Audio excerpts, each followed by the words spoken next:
Welcome बच्चों, हम पढ़ रहे हैं क्लास 8 इंग्लिश रीडर थर्ड। आज हम पढ़ेंगे बच्चों हमारा लेसन 5 प्ले थिंग्स। बेसिकली ये एक पोयम है, पोयम यानी कविता है। किसके द्वारा लिखी गई है? ये लिखी गई है गुरु रविन्द्रनाथ टैगोर जी के द्वारा, जिन्होंने हमारा राष्ट्रगान जन गण मन भी लिखा है। ये भारत के एक महान लेखक हैं। बेसिकली क्या है, यहाँ पर रविन्द्रनाथ टैगोर हैं जो अपनी घर की खिड़की से एक छोटे बच्चे को खेलते हुए देख रहे हैं, और इस बच्चे को खेलते हुए देखते हुए उनके मन में जो विचार आ रहे हैं उसे उन्होंने इस कविता के रूप में लिखा है।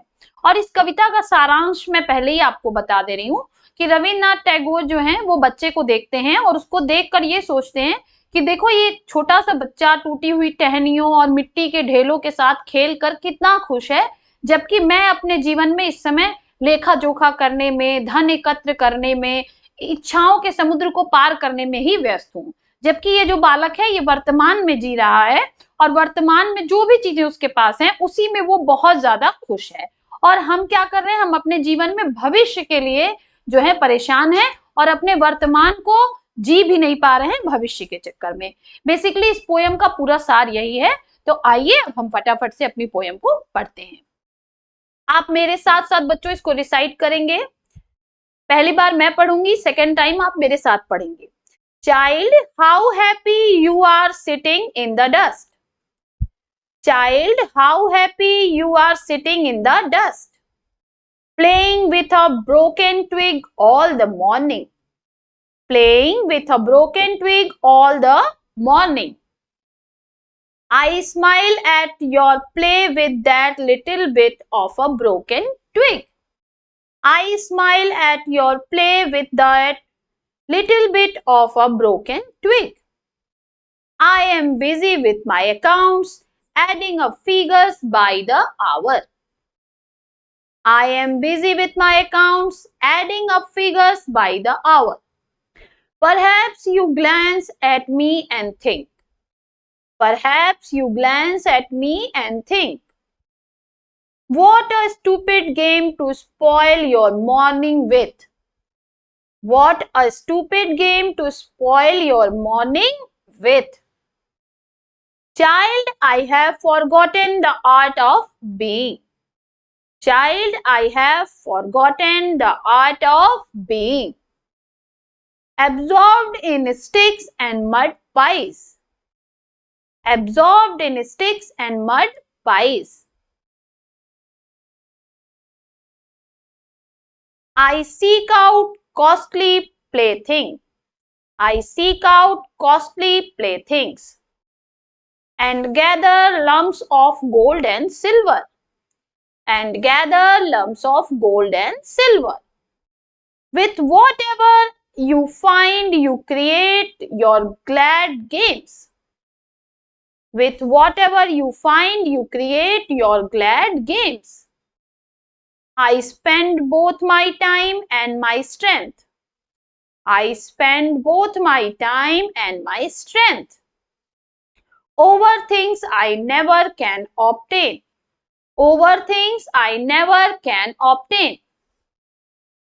In my frail canoe, I struggle to cross.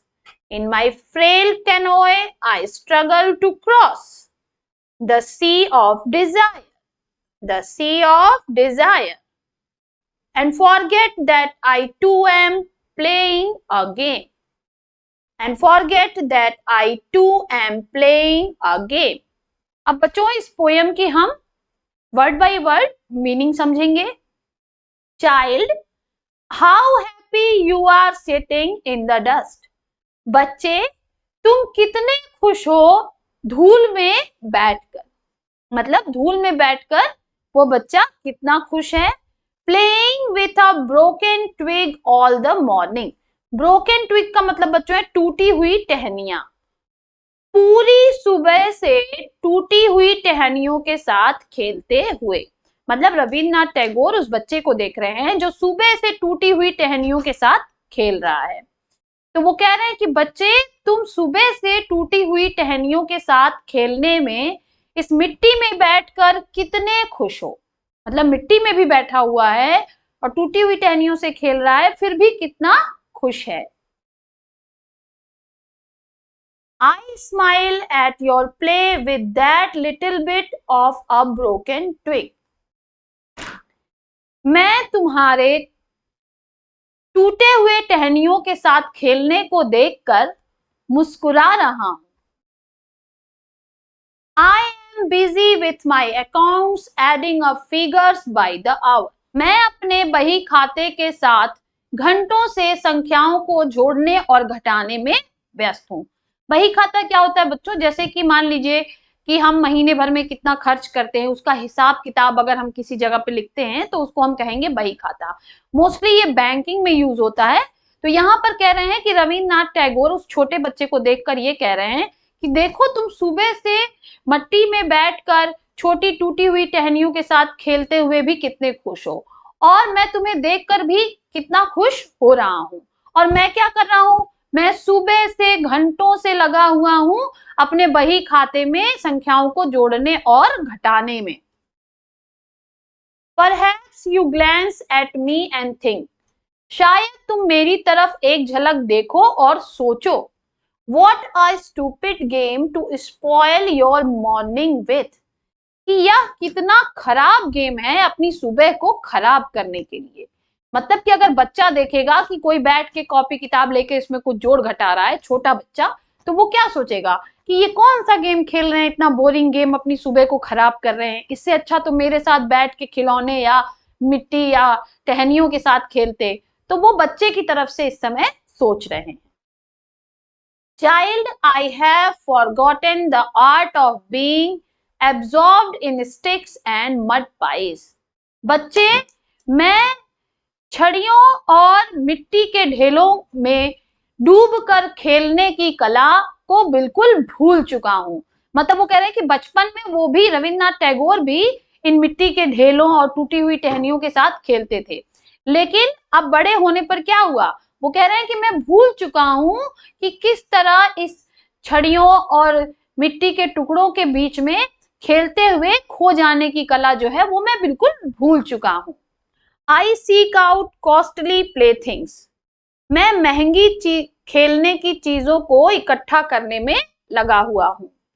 And gather lumps of gold and silver.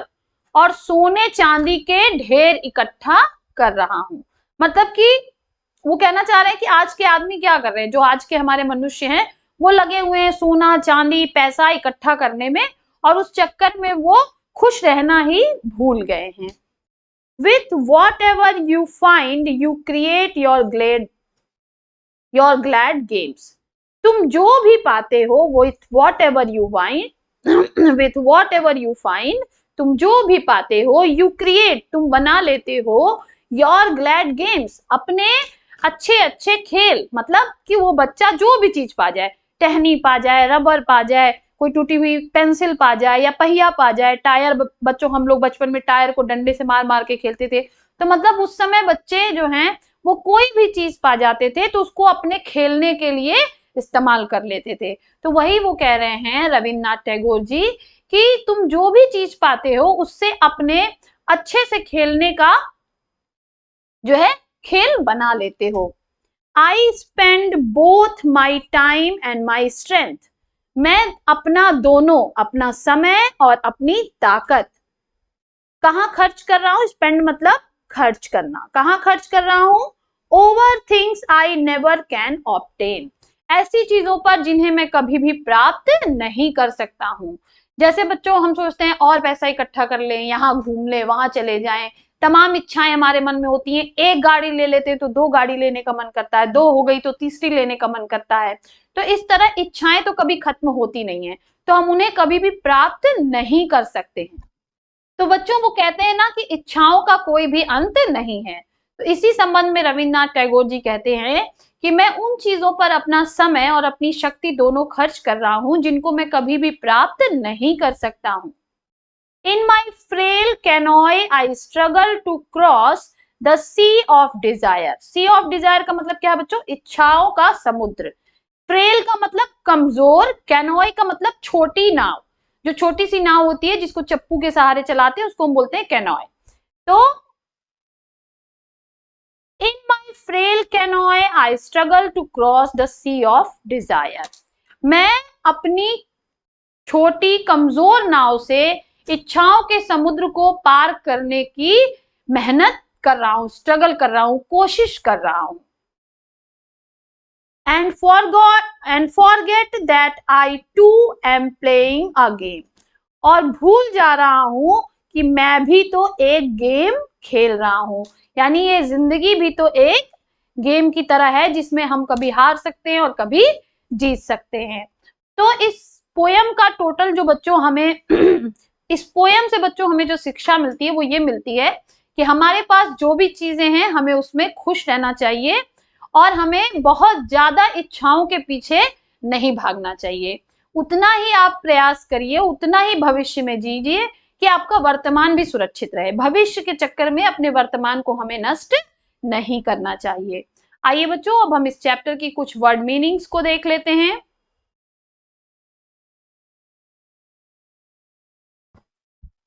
Twig, twig का मतलब होता है टहनी.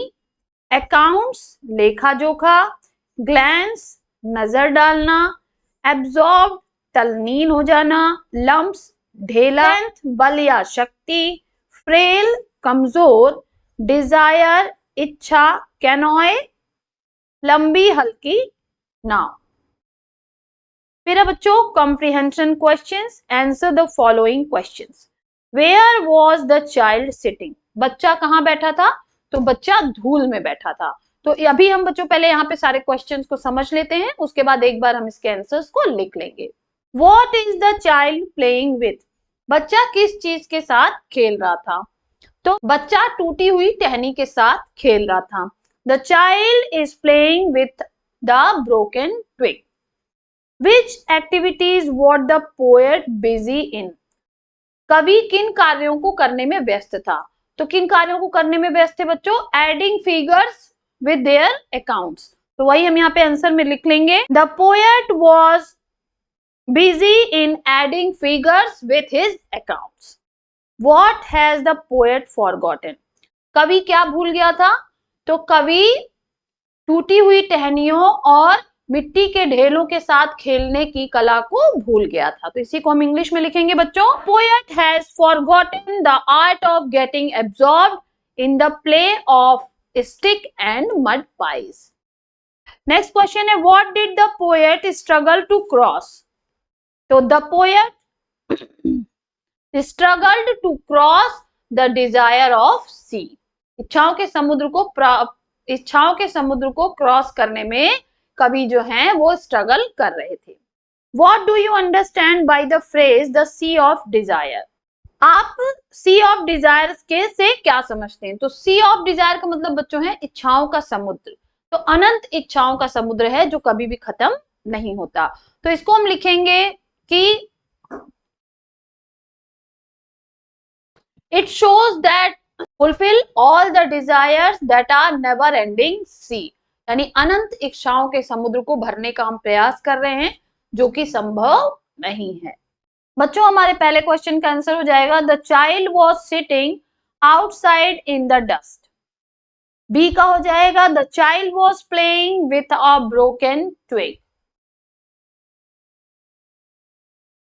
नेक्स्ट हो जाएगा the poet was busy in adding figures to his accounts. Next हो जाएगा the poet has forgotten the art of getting absorbed in play of sticks and mud pies. Next, the poet struggled to cross the sea of desires. F का हो जाएगा we all are trying to fulfill all the desires of a never ending sea. तो इसको बच्चों आप अपनी copy में note down कर लें. Word power. Write two rhyming words for the words given below.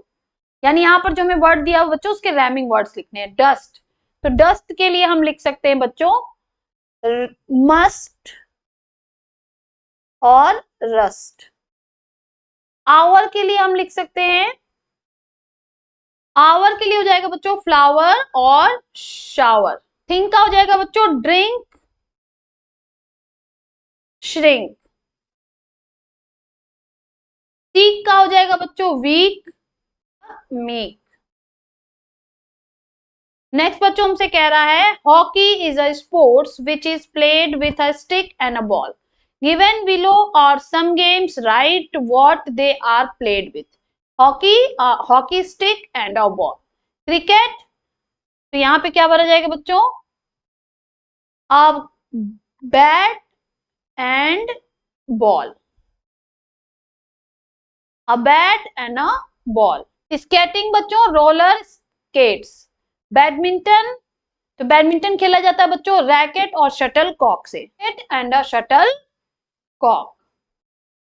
Football बच्चों फुटबॉल से ही खेला जाता है, तो आप लिख सकते हैं अ फुटबॉल। एक्टिविटी क्या है बच्चों इस पोयम की, एक्टिविटी हमसे कह रहा है कि discuss among yourselves the game you like the most and right a paragraph about it. तो आपको जो भी गेम पसंद है उसके बारे में आपको एक पैराग्राफ लिखना है। Make a list of famous sports person of your country and discuss why you admire them.